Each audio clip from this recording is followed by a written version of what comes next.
प्रिय छात्र एवं छात्राओं, आप सभी का सात्विक ऑनलाइन क्लासेज में हार्दिक स्वागत। आज मैं आपको संस्कृत के 2 पैराग्राफ पढ़ाने जा रही हूँ जो बहुत ही इम्पोर्टेंट हैं। आप सभी ध्यान से देखिएगा बच्चों।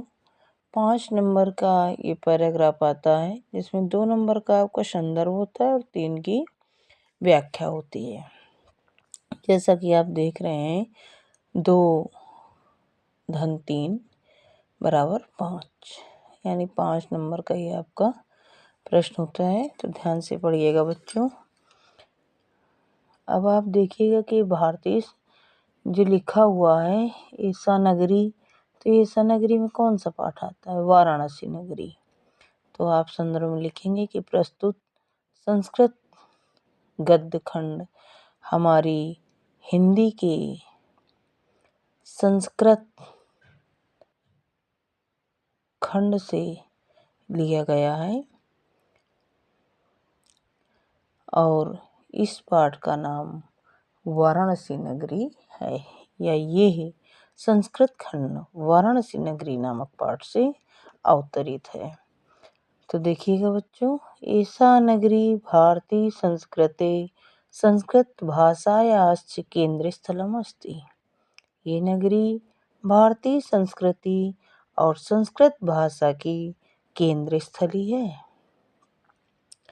इत्येव संस्कृतवाङ्मयस्य संस्कृतेश्च आलोका सर्वत्र प्रसृता।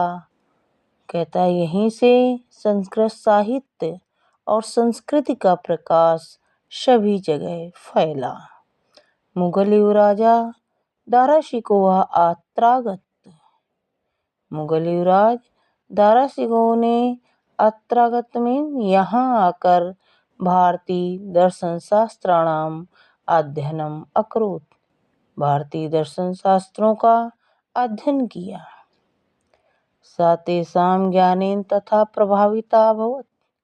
वह उस ज्ञान से इस तरह प्रभावित हुए यत् तेन उपनिषदाम अनुवादा पारसी भाषायां कारिता, कि उन्होंने उसका अनुवाद, उस उपनिषद का अनुवाद पारसी भाषा में करवाया। अब आपका ये अथवा लिखा हुआ है, तो देखिएगा ये किस पाठ से लिया गया है। ये आपका भारतीय संस्कृत पाठ से पैराग्राफ लिया गया है। तो आप लिखेंगे कि प्रस्तुत संस्कृत गद्यांश हमारी हिंदी नामक पाठ पुस्तक से संस्कृत खंड से अवतरित है।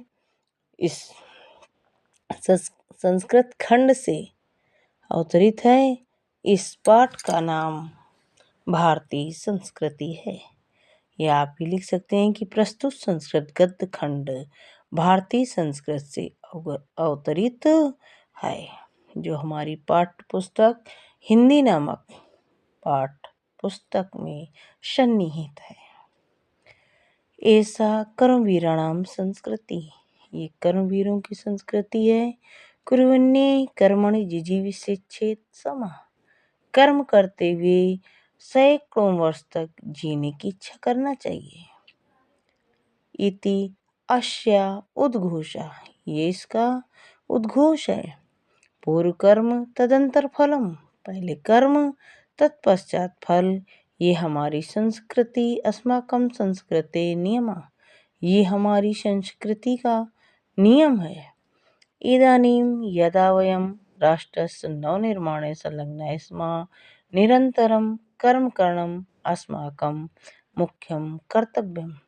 इस समय जब हम राष्ट्र के नवनिर्माण में संलग्न हैं, निरंतर कर्म करना और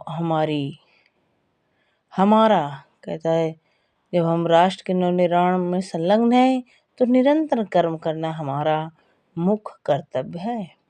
निजस्य श्रमस्य फलं भोग्यम अन्यस्य श्रमस्य शोषणम सर्वथा वर्जनीयम। कहता है स्वयं के श्रम का फल भोगना और दूसरे के श्रम का शोषण करना सभी प्रकार से वर्जित है। यदि वयम विपरीतम आचरामः, यदि हम सब विपरीत आचरण करते हैं तदन वयम सत्यम भारतीय संस्कृति उपासका। तो हम सब भारतीय संस्कृति के उपासक नहीं हैं। वयम तदेव यथार्थम भारतीय यदा अस्माकं आचारे विचारे च अस्माकं संस्कृति लक्षिता भवेत्। कहता है हम सब भारतीय तभी हैं जब हमारे आचरण और विचारों में हमारी संस्कृति दिखाई दे।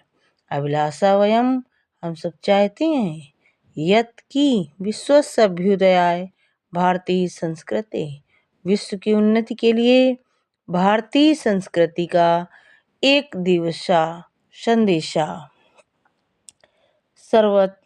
लोके सर्वत्र, दिव्य संदेशा होगा यहाँ बेटा, दिव्य संदेशा लोके सर्वत्र प्रसरित। हम सब चाहते हैं कि विश्व की उन्नति के लिए भारतीय संस्कृति का एक दिव्य संदेश संपूर्ण लोक में सभी जगह प्रसारित हो और प्रकाशित हो। एक ही है, तो मैं ये चाहूँगी बच्चों कि आप सभी ध्यान से पढ़ें। ये इम्पॉर्टेंट पैराग्राफ है, इसलिए मैंने आपको पढ़ाया है। पूर्ण मनोयोग से आप पढ़िए और इसका अर्थ समझिए। मैं आपके भविष्य की मंगल कामना करती हूँ तथा आप इसे लाइक और सब्सक्राइब करना ना भूलें। Okay, thank you.